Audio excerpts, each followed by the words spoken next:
جی ناظرین، فوری خبر آپ سے شیئر کر لیں۔ وزیر اعظم عمران خان کی کراچی میں صحافیوں سے ملاقات۔ بالکل جی، انہوں نے ملاقات کی، انہوں نے کہا یہ ہے صحافیوں سے بات کرتے ہوئے کہ جو مقامی حکومتوں کا نظام ہم دینے جا رہے ہیں پاکستان کے اندر، وہ ملک کا بہترین نظام حکومت ہوگا۔ وزیر اعظم عمران خان صحافیوں سے باتیں کر رہے تھے، کہا انہوں نے یہ بھی کہ کرونا کا مسئلہ ہو یا لوکسٹ کا مسئلہ ہو، حکومت نے تمام فریقین، تمام صوبوں سے مل کر ہم آہنگی کے ساتھ فیصلے کیے ہیں اور یہ تمام فیصلے بر وقت کیے گئے ہیں۔ کیا کچھ کہنا تھا کراچی کے صحافیوں سے بات کرتے ہوئے وزیر اعظم کا، آپ کو دکھائیں گے۔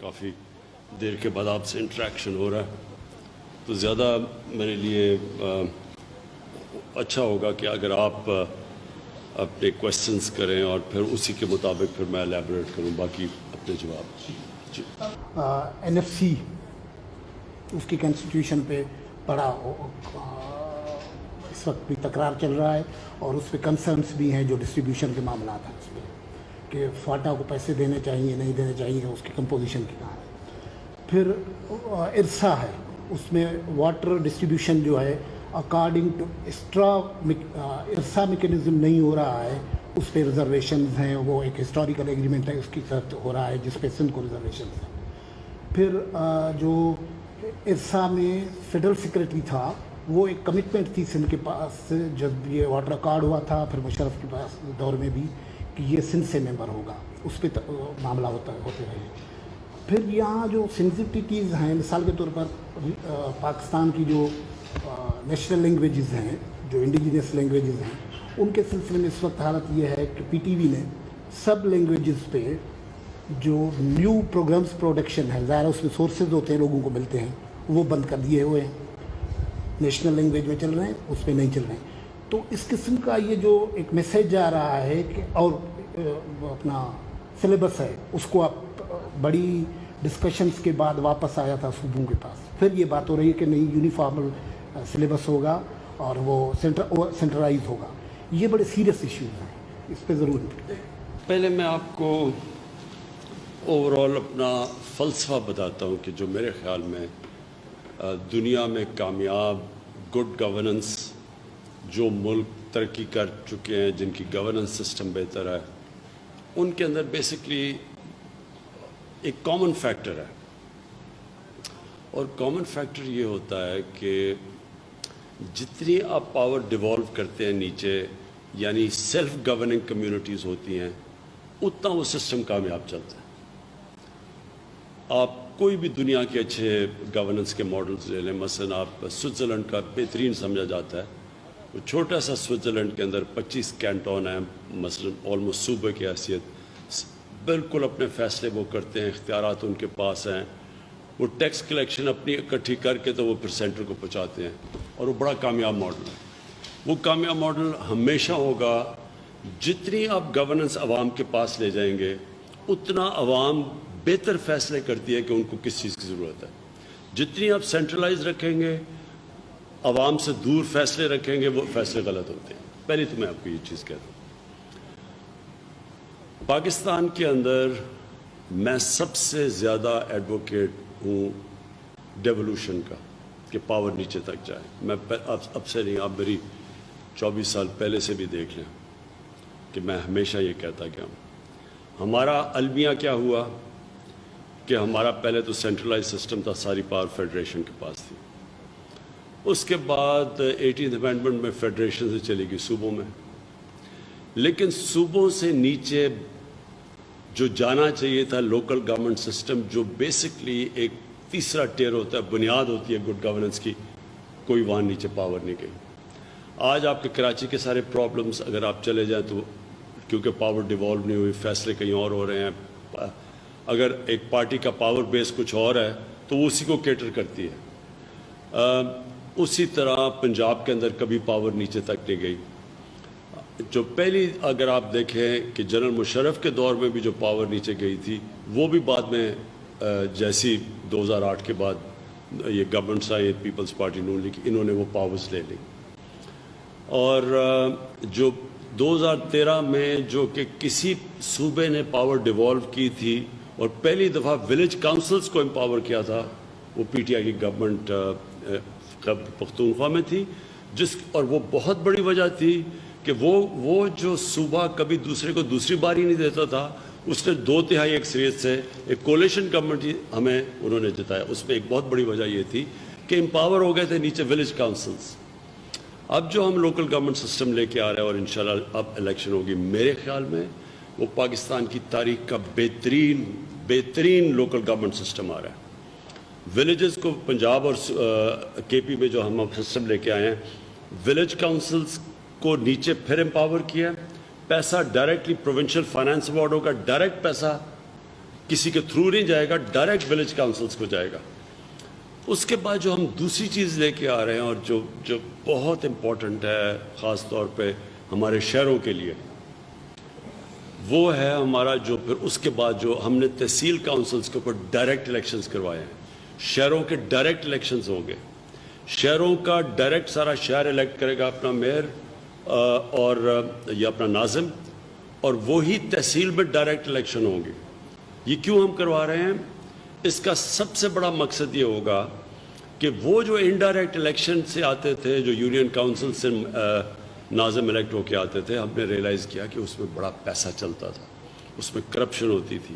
وہ سارے ناظموں کو پیسے دے کے اوپر آ جاتا تھا، یعنی جو میئر بن جاتا تھا، جو ہم نے کے پی میں ریئلائز کیا.